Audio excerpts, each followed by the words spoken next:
Thomas Robert Bugeaud de la Piconnerie, duc d'Isly, maréchal de France, député de la Dordogne, inventeur de la poire à lavement, laboureur à la Durancy.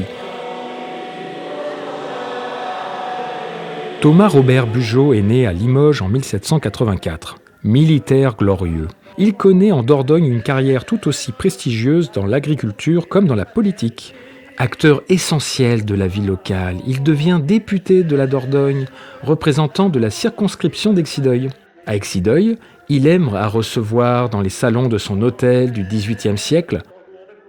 En l'honneur du grand homme, 2 statues identiques du maréchal Bugeaud furent érigées, la première le 15 août 1852 à Alger, au rond-point d'Isly, la seconde à Périgueux, place Bugeaud, le 6 septembre 1853. Mais le 7 juillet 1962, les événements en Algérie conduisent les soldats du génie à démonter promptement la statue du maréchal qui trône à Alger et à placer sur le premier bateau en partance pour Marseille.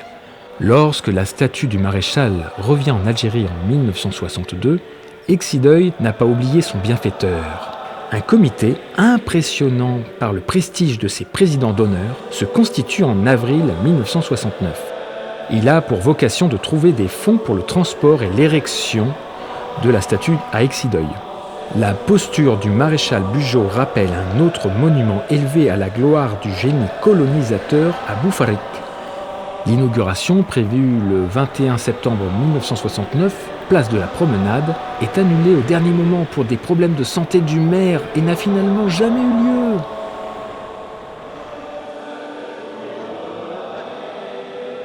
Ansé et Aratro par le fer et la charrue, telle est sa devise.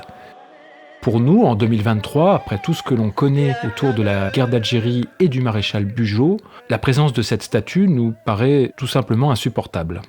Car, au-delà des plaques commémoratives, le maréchal Bugeaud, c'est aussi ça. Enfumage ou enfumade.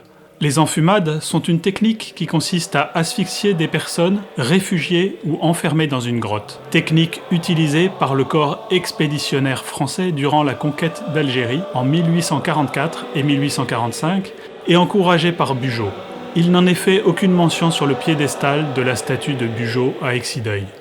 Piédestal, socle sur lequel on pose une statue afin de l'honorer, la mettre en valeur, l'ériger en modèle. Bugeaud, en aucun cas, ne peut être érigé en modèle sur la place publique et mis en valeur dans la société actuelle, compte tenu des actes qu'il a posés.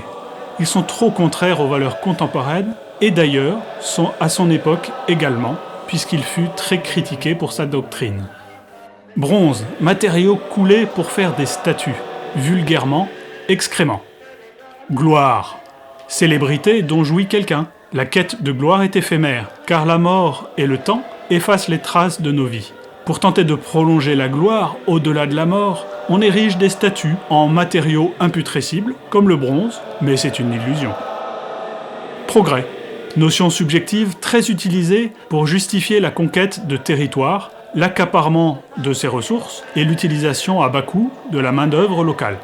Les progrès ne le sont souvent qu'à la condition de cacher de nombreux aspects collatéraux négatifs qui annulent le progrès si on les prend en compte. Horreur de l'histoire.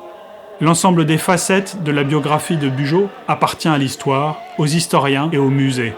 Il leur revient de donner à connaître, mettre en contexte, y compris les horreurs, afin d'aider les contemporains à faire œuvre complète de mémoire pour éviter les écueils récurrents de l'humanité. Trauma. Les guerres provoquent des traumatismes durables parmi les belligérants des deux camps, se prolongeant aux générations suivantes par le silence des traumatisés. Enfumages omis, piédestal odieux, prédation coupable, et nous silencieux. Au milieu coule un bronze de nos flancs conquérants, aux pieds les tout-petits, trottent benoîtement. Ô grandeur minuscule, vos gloires putrescibles, vos progrès falsifiés, vos meurtres indicibles. En aucun cas vous n'êtes modèle pour nous, le musée des horreurs de l'histoire est pour vous. Et maintenant, allons au-devant de nos pères, de leurs traumas tapis dans les grottes obscures, tâchons de distiller une eau fraîche, un air pur. Quant à vous, écrivaine, Méfiez-vous du lecteur, qui voit dans l'art de perdre trouvaille à gageur, transmute sa lecture au cou d'un militaire.